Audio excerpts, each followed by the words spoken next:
been the pastor of the Lakewood United Church of Christ in St. Petersburg since 1991, and now I'm also the pastor of Trinity United Church of Christ in St. Petersburg.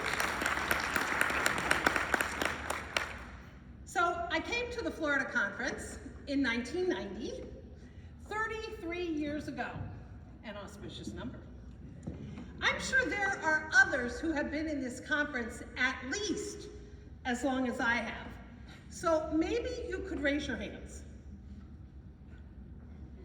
Okay, there's a few of you.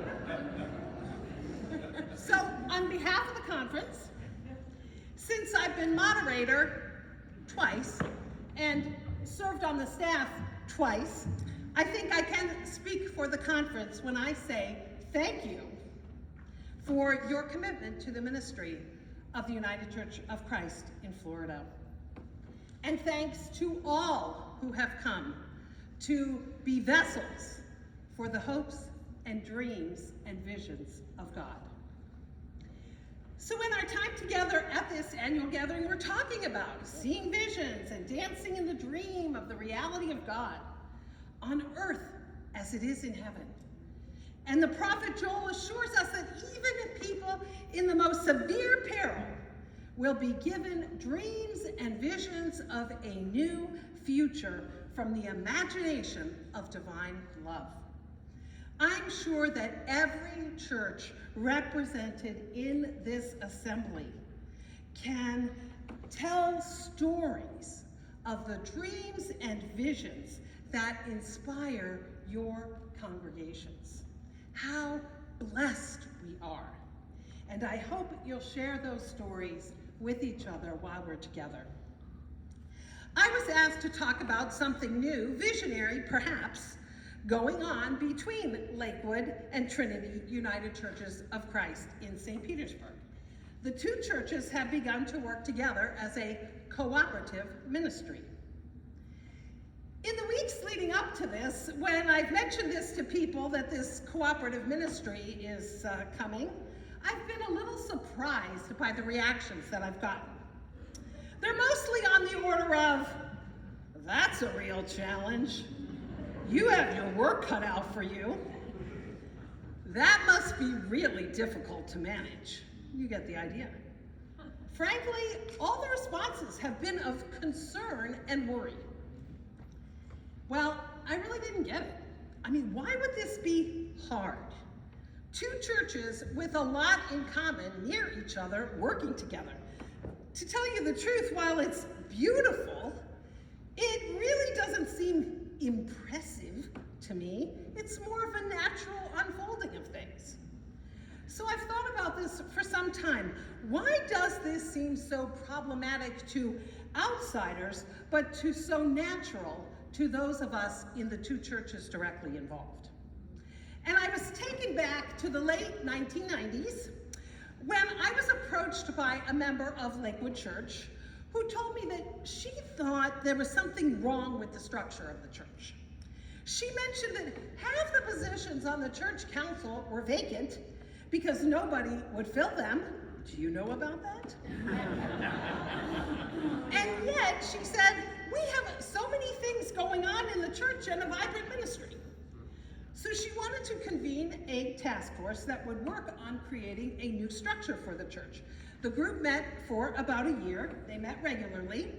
They analyzed what was working in the church, what was not working in the church. They reached out to a few other churches around the country that were doing something new, something different. One was a Native American congregation in the Midwest, and one was Christ the Healer in Portland, Oregon. And then after all this analysis, the task force made a short list of criteria for the new structure. And right up front, they determined that they wanted the new structure to be anti-patriarchal and anti-hierarchical. Those are the words they used. Anti-patriarchal, anti-hierarchical. I hope I didn't gasp at the meeting when this was discussed. The task force felt that the structure of the church needed to be consistent with the gospel of Jesus Christ, so they wanted to be very clear. about the working of the church being egalitarian and an alternative vision of reality from the world around us. They were seeing visions and dreaming dreams. And they designed a structure that's anti-hierarchical and anti-patriarchal, and everyone participates as they are led according to their passions, and things are decided for the most part by consensus. So 3 people from the church initiated a process of discussion of becoming open and affirming. A few members initiated the process of the church becoming a creation justice church. The worship committee decided that the scriptures read in church on Sunday morning would be always from the inclusive language Bible.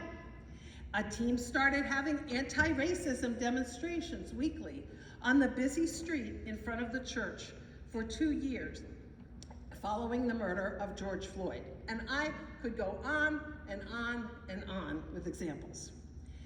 Anti-hierarchical, anti-patriarchal, expecting visions, dreaming dreams. That's how it works at our church.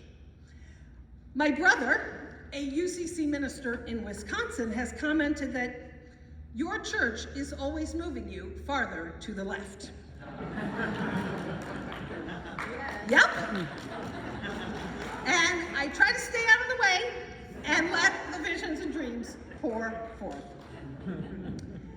So let's circle back to the cooperative ministry relationship that's emerged between Lakewood Church and Trinity Church in St. Petersburg. Trinity has been in a process of discernment for several years, looking to see visions and dream dreams about its future.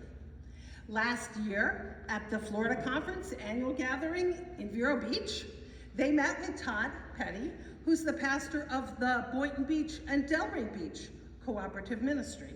They've been sincerely searching for a path for the future of their church. About 6 months ago, Trinity, Lakewood, and Pilgrim churches in St. Petersburg began having conversations about cooperative ministry. Well, there was a real simpatico between Lakewood and Trinity, especially around open and affirming. So there were some more meetings. There were several combined worship experiences at each church. The Reverend Susan Sherwood, who was the part-time minister at Trinity, has been a member of Lakewood since she retired 11 years ago. So there was lots of common ground on many fronts.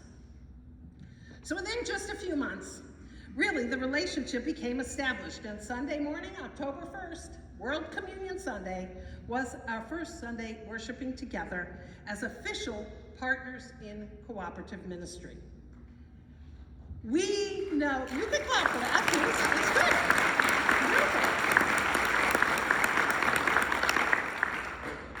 We know that there will be bumps in the road. That's okay. We're not afraid, and we will work things out. And how can we be so confident?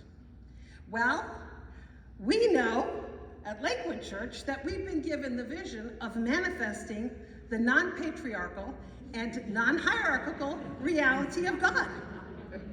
And we've been joyfully living into that vision for many, many years. So getting along with Trinity, working together, is not a problem. Because there's no turf to protect. No one needs to run things and get their way. No one needs to VIP themselves. There's no need for us and them posturing and control. There's nothing to be gained from that. Nothing.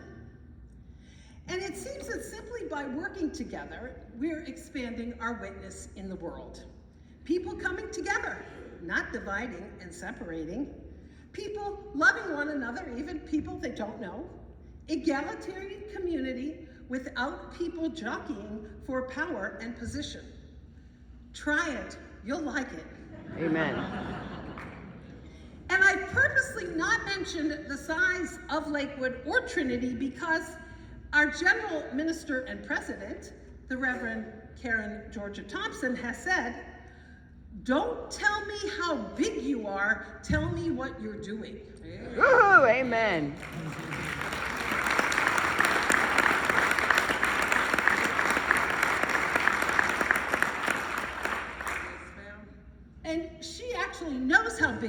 are because she was a member of Lakewood when she lived in St. Petersburg.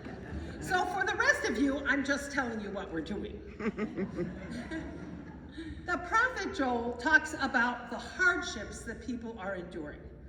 Locusts, fires, smoke, land devastation, war. We can relate to all of that. I recently drove through Central Florida and my heart broke at the decimated orange groves I saw, shriveled trees right out of the book of Joel. And Joel talks about turning plows into swords and pruning hooks into spears. Yes, sadly, we see that too, as untold resources fund terror, atrocities, and war, while children and adults alike lack homes, healthcare, food, and adequate education. But the prophet declares, I will pour out my spirit on all humankind. Your daughters and sons will prophesy. Your elders will have prophetic dreams, and your young people will see visions. In those days, I will pour out my spirit even on those in servitude, women and men alike. All humankind, there it is, anti-patriarchal and anti-hierarchical. Visions and dreams all around. When we let these visions and dreams overtake us, we can be amazed at the blessings that befall us. For Lakewood Church, and I expect for Trinity, the cooperative ministry arrangement just dropped like an unbidden gift into our open hands. And we're stunned and grateful, and we're looking to the future for more sightings of new visions and dreams of new dreams. And I'm going to leave the dancing to Von Show. So, Karen Georgia is a poet, and we're going to close with a poem by William L. Wallace of Aotearoa, New Zealand. This autumn shall be for me the most glorious of them all, for I shall no longer struggle possessively to clutch life, but instead, like a leaf, let myself be blown by God's Spirit, and whenever I touch the earth, sing the song of the universe, dance in the power of God's grace, and with tenderness, offer myself to all. Amen. Amen.